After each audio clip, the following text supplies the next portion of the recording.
BC ప్రజాప్రతినిధుల forum ఆధ్వర్యంలో ఈరోజు బీసీ ప్రజాప్రతినిధులు, సర్పంచులు, ఎంపీటీసీలు, జెడ్పీటీసీలు, కౌన్సిలర్లు, కార్పొరేటర్లు, అదేవిధంగా బీసీ సంఘాలు, ముఖ్యంగా అఖిలపక్ష పార్టీలో ఉన్నటువంటి బీసీ నాయకులతోటి ఈ నెల 18న జరిగేటువంటి రాష్ట్ర బంద్కు మద్దతుగా ఈరోజు సమావేశం ఏర్పాటు చేయడం జరిగింది. సమావేశం ప్రధాన ఉద్దేశం ఇప్పటి వరకు ఈ బంద్కు మద్దతుగా ఇలా అఖిలపక్ష రాజకీయ పార్టీలు, సామాజిక ఉద్యమ శక్తులు, వ్యక్తులు మద్దతు ఇవ్వడం జరిగింది.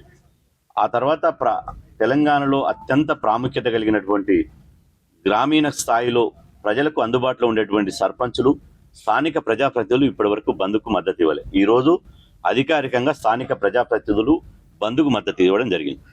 స్థానిక ప్రజాప్రతినిధులు బంద్కు మద్దతు ఇవ్వడం ద్వారా రేపు తెలంగాణలో పట్నం నుంచి పల్లె వరకు ఈ బంద్ జరగబోతుంది.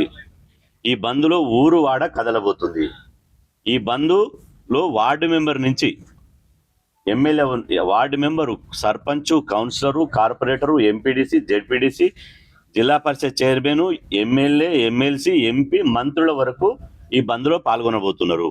అదేవిధంగా ఈ బంద్ ఢిల్లీ పెద్దల మెడలు వంచడానికి, ఈ పాలకులను ఇలా కదిలించి ఖచ్చితంగా బీసీ రిజర్వేషన్లకు రాజ్యాంగబద్ధమైన హక్కులు రావడానికి ఈ బంద్ పకడ్బందీగా నిర్వహించబోతున్నాం. ఈ బంద్ సందర్భంగా నేను రాష్ట్ర ప్రజలకు విజ్ఞప్తి చేస్తున్న, రేపు హైదరాబాద్ ఎక్కడికక్కడ తెలంగాణ వ్యాప్తంగా జిల్లా కేంద్రాల్లో, నియోజకవర్గ కేంద్రాల్లో, మండల కేంద్రాల్లో, గ్రామస్థాయి వరకు ఎక్కడికక్కడ సాంఘీభావ బంద్ను విజయవంతం చేయాలని చెప్పి సాంఘీభావ ర్యాలీలు నిర్వహించండి. ఆ తర్వాత అన్ని పార్టీలు ఉన్నటువంటి మద్దతు తెలిపినటువంటి అఖిలపక్ష పార్టీలు ఇవాళ జిల్లా కేంద్రాల్లో మీడియా సమావేశాలు ఏర్పాటు చేయండి. ఆ తర్వాత ఇవాళ ప్రచారం బంద్ను విజయవంతం చేయాలని చెప్పి ఇంటింటికి ప్రచారం చేయండి. ఆ తర్వాత బంద్లో ఎక్కడికక్కడ కుల వృత్తులను ప్రదర్శించాలని చెప్పి మేము పిలుపునిస్తున్నాము.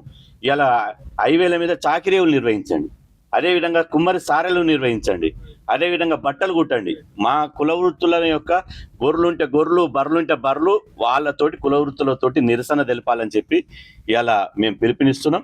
ఆ తర్వాత ఇవాళ డీజీపీ గారికి, ఆర్టీసీ ఎండి నాగిరెడ్డి గారికి, ఆ తర్వాత సింగరేణి ఎండి బలరాం గారికి వారికి విజ్ఞప్తి చేస్తున్నాం. దయచేసి మీరు బంద్కు సంపూర్ణంగా సహకరించండి. ఆర్టీసీ ఎండికి మేము విజ్ఞప్తి చేస్తున్నాం. కాంగ్రెస్ పార్టీతో సహా అన్ని పార్టీలు మద్దతు ఇచ్చినాయి కాబట్టి 18వ తేదీ నాడు మీరు బస్సులను దయచేసి రోడ్ల మీదకి తిప్పొద్దు.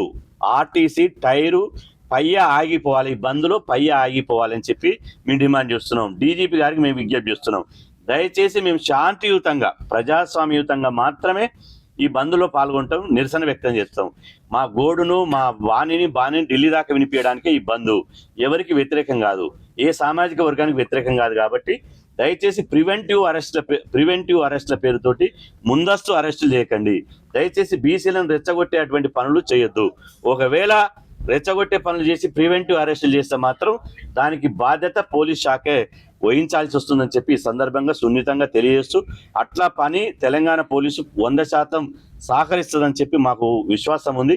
అందరూ సబ్బండ వర్గాలు, సబ్బండ కులాలు ఈ బంద్కు సహకరించాలని చెప్పి మీ ద్వారా మేము విజ్ఞప్తి చేస్తాం. షేర్ చేయండి, లైక్ చేయండి, సబ్స్క్రైబ్ చేయండి. మరిన్ని వీడియోల కోసం బెల్ సింబల్ పై క్లిక్ చేయండి.